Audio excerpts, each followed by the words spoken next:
Halo, apa kabar Wong Kita Galo? Selamat berjumpa kembali dalam program berita seputar iNews Sumsel. Di saat Anda siap beraktivitas di pagi hari, saya Catherine Ambarini siap menemani Anda dengan berbagai berita dan informasi menarik hari ini, Rabu 25 Agustus 2021. Sajian utama hari ini antara lain, balita penderita hidrosefalus butuh bantuan.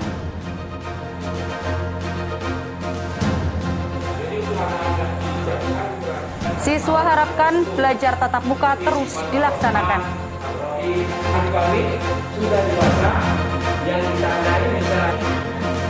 Dan jangan lewatkan kemplang limbah, ampas tahu, renyah, dan gurih.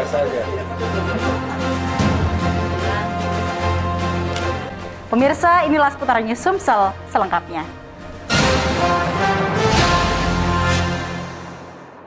Kita awali dengan informasi pertama, pemirsa. Seorang balita penderita hidrosefalus atau pembesaran kelenjar kepala di Kota Pagar Alam mengharapkan bantuan untuk berobat.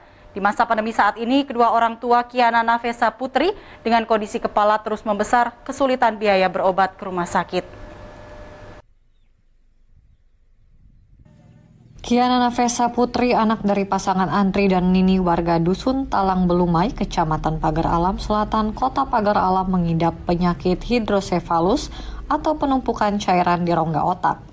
Bekerja sebagai buruh serabutan membuat kedua orang tua Kiana kesulitan untuk membawa anaknya berobat ke rumah sakit. Kondisi kepala Kiana yang terus membesar membuat keluarga semakin khawatir. Apalagi di masa pandemi saat ini, uang yang didapat sebagai buruh ojek tidak mencukupi. Prihatin dengan kondisi keluarga ini, penyalur travel umroh di Kota Pagar Alam memberikan bantuan untuk membeli obat serta meringankan beban keluarga balita hidrosefalus. Awal mulanya terjadi kepalanya membesar ini, anak ini mengalami demam panas, kemudian disertai dengan mual dan muntah selama 1 malam. Setelah itu dibawa berobat ke puskes setempat dan dikasih obat biasa sama dokter. Menderita kepala besar ini kira-kira kurang lebih 1 tahun. Kami dari grup travel FPI hari ini mengunjungi adik Kiana yang saat ini lagi ditimpa kesedihan, yaitu sakit berupa mengidap suatu penyakit hidrosefalus. Mudah-mudahan apa yang kami berikan akan mendapatkan berkah dan akan bisa menjadikan bahan untuk beliau berobat, memberi sertifikat obat.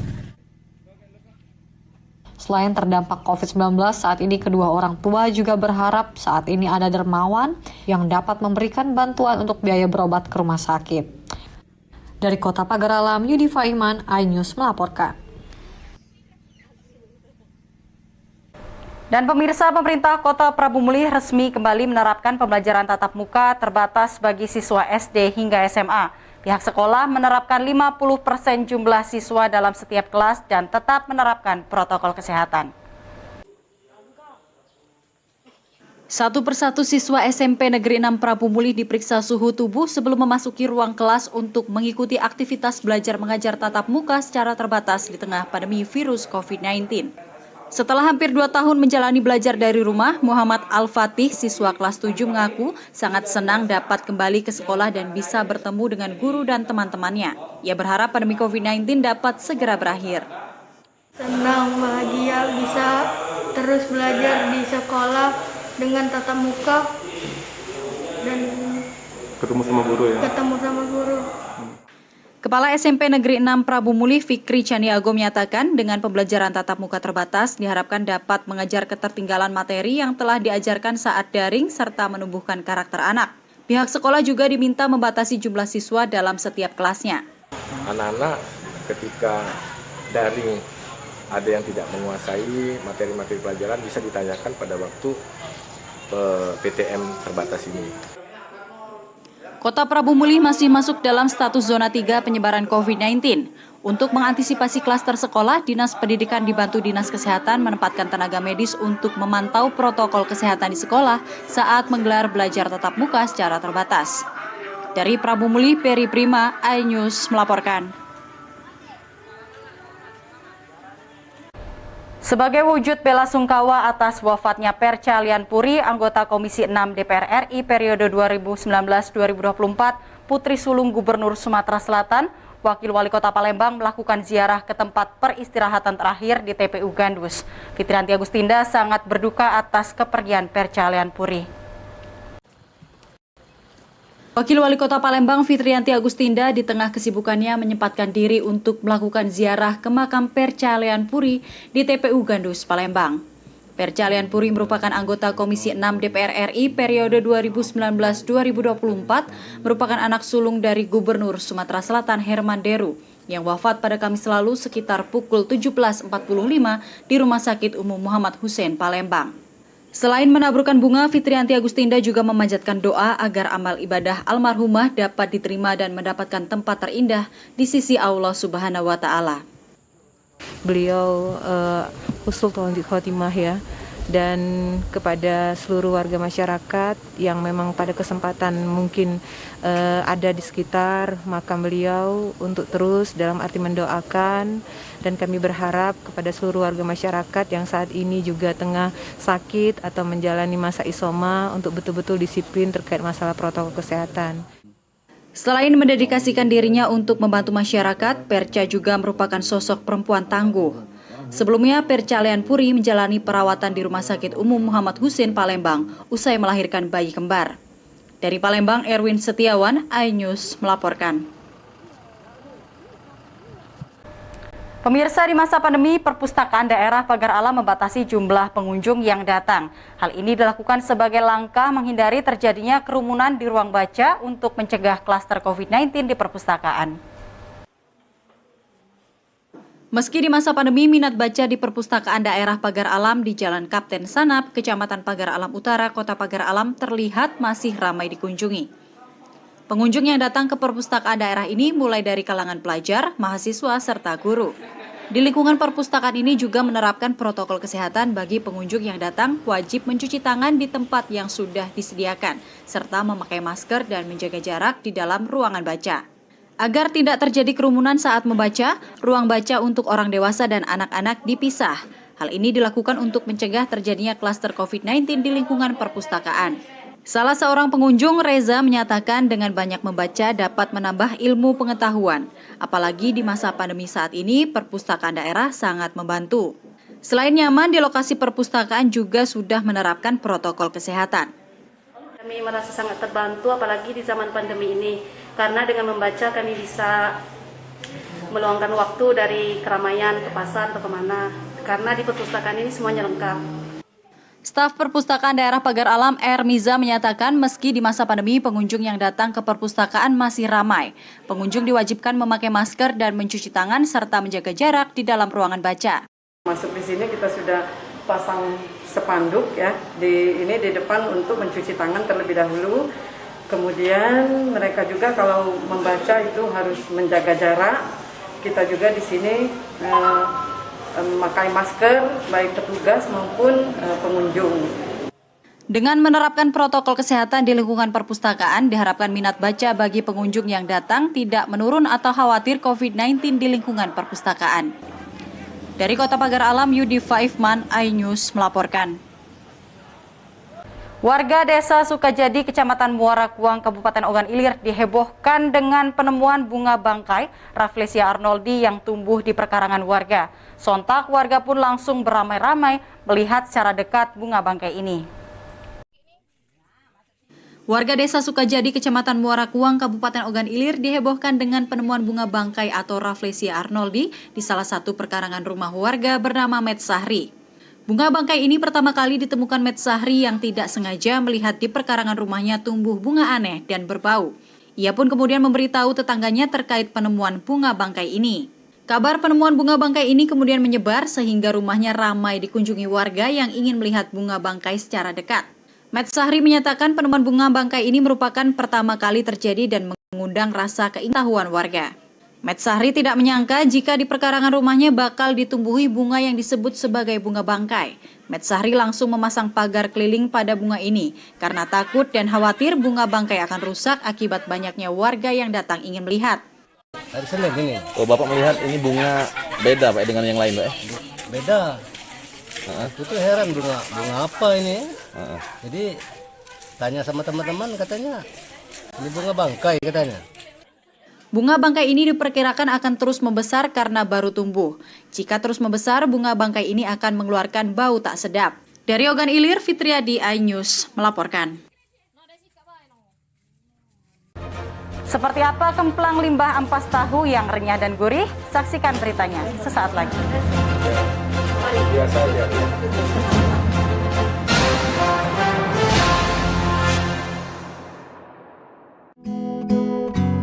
Terkadang hidup terasa berat, tak mengerti akan hidup ini. Namun di balik semua cobaan, Tuhan masih pedulikanmu.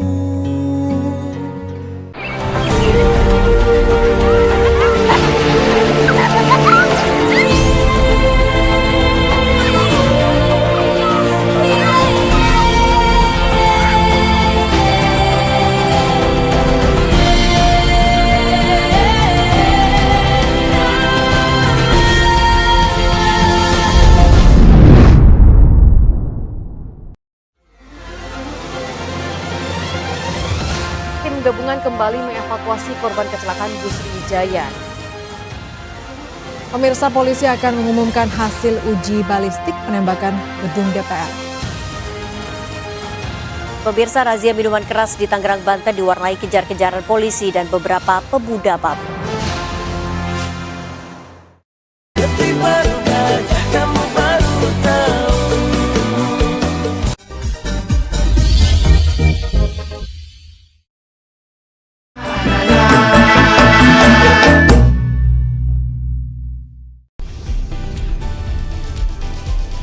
Atika Hasiholan yang lagi seneng banget karena ibunda Ratna Sarumpait akhirnya bebas bersyarat. Kali ini Ruben akan melaporkan oknum yang dianggap menghina Betran dan Thalia Onsu. Digelar di kediaman Jennifer, pasangan ini sampai merogoh kocek ratusan juta rupiah demi menggelar pesta meriah.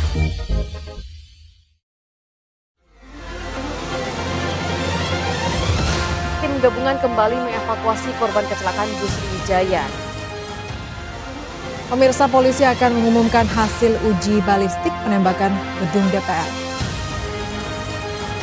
Pemirsa, razia minuman keras di Tangerang, Banten diwarnai kejar-kejaran polisi dan beberapa pemuda pabrik.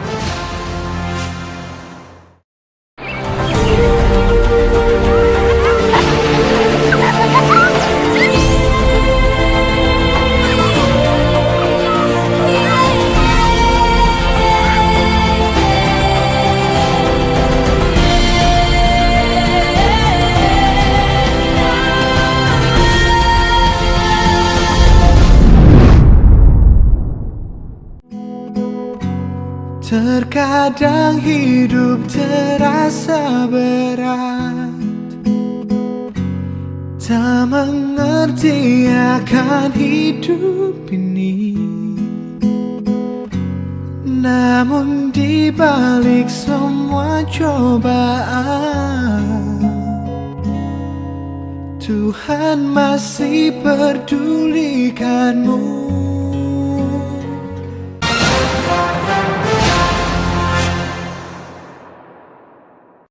Terima kasih pemirsa, Anda kembali di seputar iNews Sumsel. Pemirsa, pencurian uang nasabah 20 juta rupiah di dalam mobil dengan modus gembos ban mobil sempat rekam CCTV saat beraksi, berhasil diringkus petugas kurang dari 24 jam. Pelaku yang baru 1 bulan bebas dari penjara terpaksa dilumpuhkan petugas karena mencoba melawan ketika akan ditangkap. Rekaman CCTV ini memperlihatkan saat pelaku pencurian uang nasabah dengan modus gembos ban mobil beraksi di Jalan Leda Arozak, Palembang. Pelaku lalu menghampiri korban dengan mengatakan jika ban mobil kempes. Ketika lengah, pelaku yang sudah mengikuti korban sejak mengambil uang di salah satu bank kawasan kilometer 5 Palembang langsung dengan cepat membawa lari uang di dalam mobil. Pelaku kemudian kabur menggunakan sepeda motor. Mendapatkan laporan korban Nur Seri, karyawan swasta yang telah kehilangan uang tunai 20 juta rupiah di dalam mobil, unit pidana umum Polrestabes Palembang bergerak cepat. Kurang dari 24 jam, Adi Cahyo, usia 38 tahun, warga Mayor Zen Kalidoni, berhasil diringkus polisi. Pelaku terpaksa ditembak petugas karena mencoba melawan ketika akan ditangkap.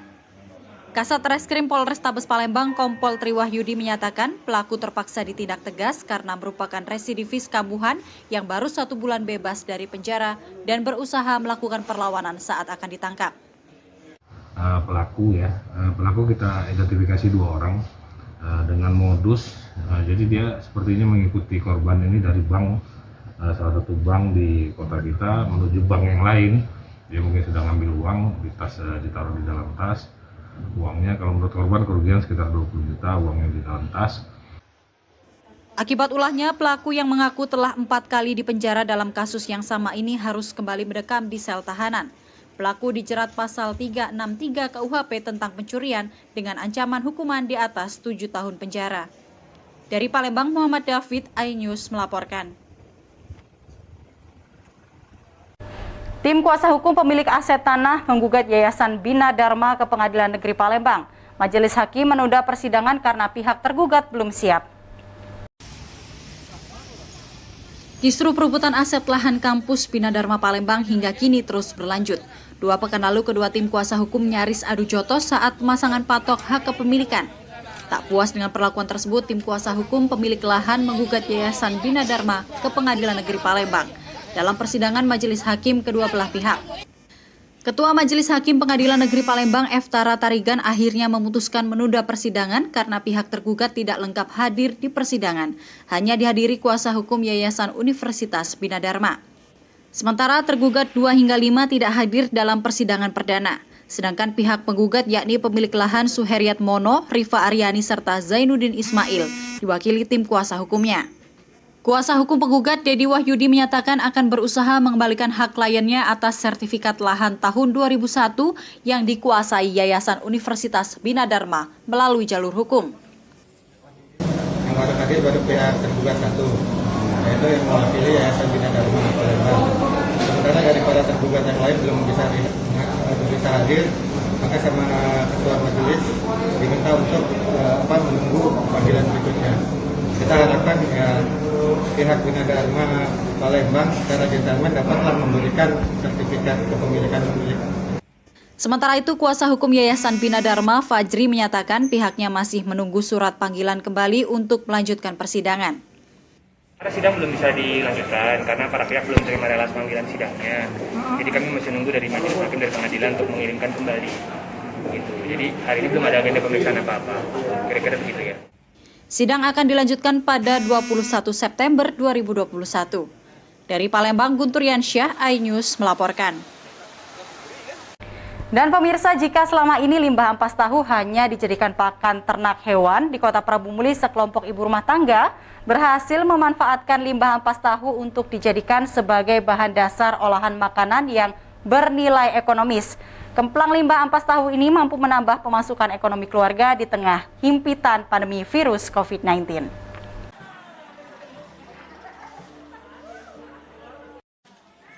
Dikenal sebagai daerah kawasan sentra pembuat tahu, sekelompok ibu rumah tangga di Kota Prabu Muli berhasil memanfaatkan limbah ampas tahu sebagai bahan dasar membuat makanan yang dapat menghasilkan cuan.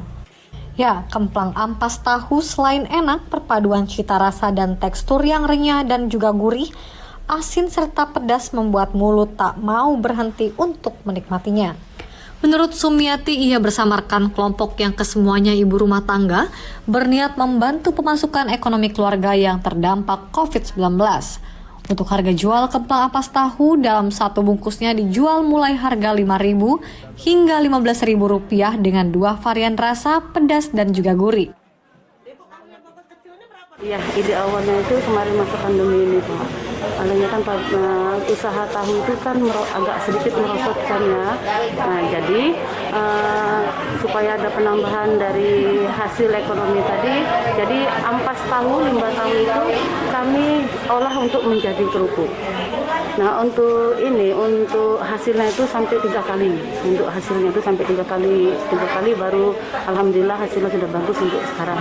Seperti sekarang ini Pak, harus kita akui semua segi sulit. Jadi saya sebagai Lurah Majasari menantang ibu-ibu di Kelurahan Majasari, ibu-ibu khususnya ibu KWT untuk berinovasi menggunakan limbah dari ampas dari tahu ini bagaimana bisa diolah menjadi produk yang bernilai ekonomis.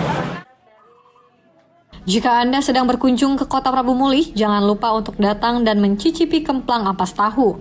Dengan bahan dan rempah-rempah pilihan makin membuat pecinta kuliner ketagihan. Dari Prabu Mulih, Berry Brima, iNews melaporkan.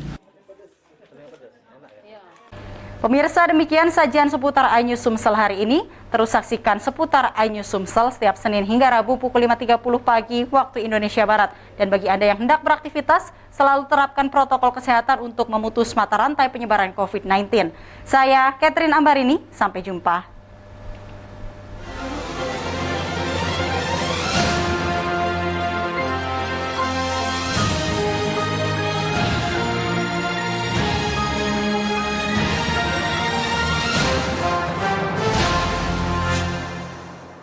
Kuatlah hatimu hadapi masalah, tegarkan langkahmu hadapi semua